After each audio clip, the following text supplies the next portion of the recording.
دیکھیے عالمی احوال سے جڑی اہم خبریں فکر و خبر پر۔ میانمار کی فوج کورونا وائرس کے خلاف لڑائی کو بہانہ بنا کر انسانیت سوز مظالم کی مرتکب ہو رہی ہے۔ میانمار میں کام کرنے والی انسانی حقوق تنظیم کے اہلکار کا کہنا ہے کہ فوج نے مغربی ریاست راکھین میں علیحدگی پسند گروہوں کے خلاف جھڑپوں میں طاقت کا بے دریغ استعمال کیا ہے اور عام شہریوں کو نشانہ بنایا ہے۔ راکھین میں فوجی اہلکاروں نے کئی لوگوں کو حراست میں لیا، جن کی بعد میں ان کی مسخ شدہ لاشیں برآمد ہوئی ہیں۔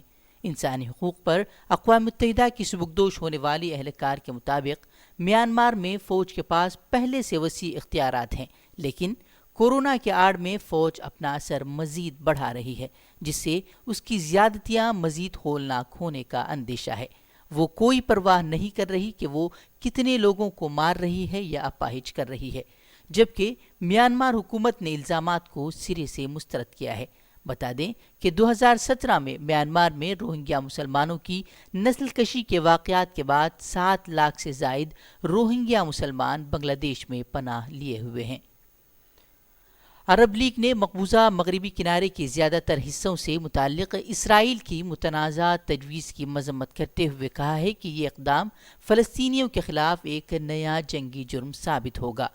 مصر کے دارالحکومت قاہرہ میں منعقدہ کانفرنس کے بعد عرب وزرائے خارجہ کی طرف سے مشترکہ بیان جاری ہوا ہے۔ اجلاس کے دوران فلسطین کے وزیر خارجہ ریاض المالکی نے کہا ہے کہ اس اقدام سے لڑائی سیاسی محاذ سے ختم ہو کر نہ ختم ہونے والی مذہبی جنگ کی طرف موڑ دی جائے گی، جو ہمارے خطے میں کبھی استحکام، سلامتی یا امن نہیں لائے گی۔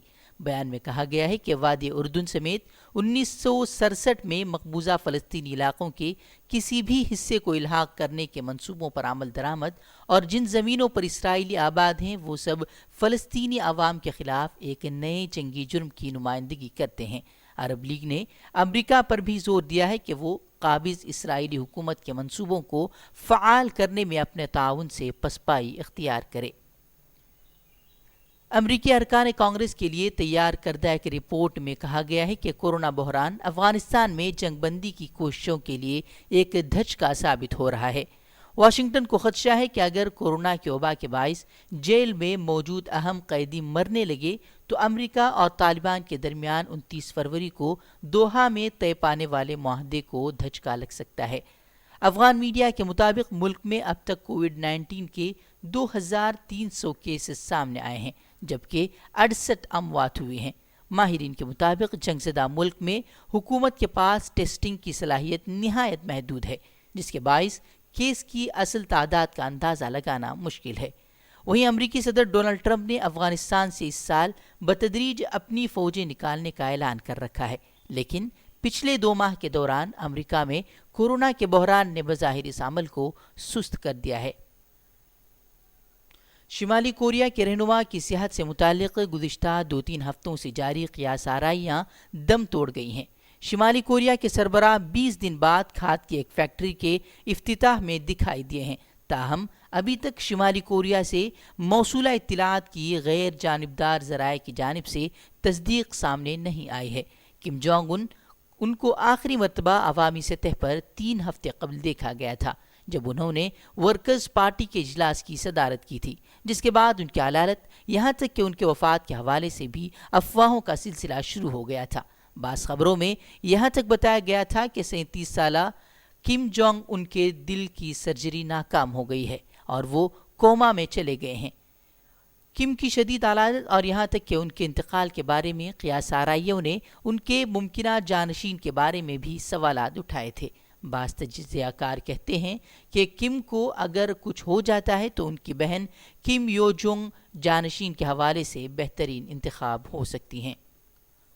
امریکہ میں کووڈ 19 مہلک بیماری کے شافی علاج کے لیے دوا ریمڈیسیور تیار کر لی گئی ہے۔ امریکی وفاقی ادارے food and drugs agency FDA نے اس دوا کے ہنگامی حالات میں استعمال کی بھی اجازت دے دی ہے۔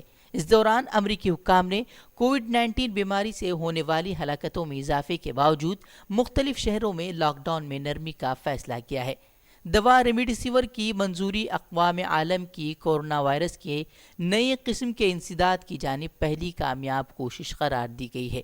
امریکی صدر نے اس امید کا اظہار کیا ہے کہ دوا کے استعمال کے ممکنہ نتائج سے امریکہ میں کووڈ-19 بیماری سے ہونے والی ہلاکتوں کو 1 لاکھ سے کم رکھنے میں کامیابی حاصل ہوگی۔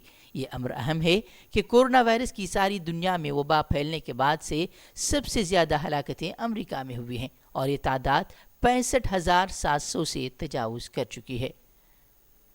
وہی انسانیت کے لیے انتہائی مہلک ثابت ہونے والی کووڈ-19 کے عالمگیر وبا خطرناک شکل اختیار کرتی جا رہی ہے۔ گزشتہ 24 گھنٹوں میں نئے 1 لاکھ کیسز سامنے آئے ہیں، جبکہ 5,500 افراد کی موت واقع ہوئی ہے۔ کورونا وائرس سے دنیا بھر میں 34,830 افراد متاثر ہوئے ہیں، جبکہ 2,39,592 افراد ہلاک ہوئے ہیں، جبکہ 1,81,599 افراد وائرس سے صحت یاب بھی ہوئے ہیں۔ گزشتہ 4 مہینوں سے وائرس کا پھیلاؤ تیزی سے جاری ہے اور 212 ممالک اور مختلف علاقے اس کی لپیٹ میں آ چکے ہیں۔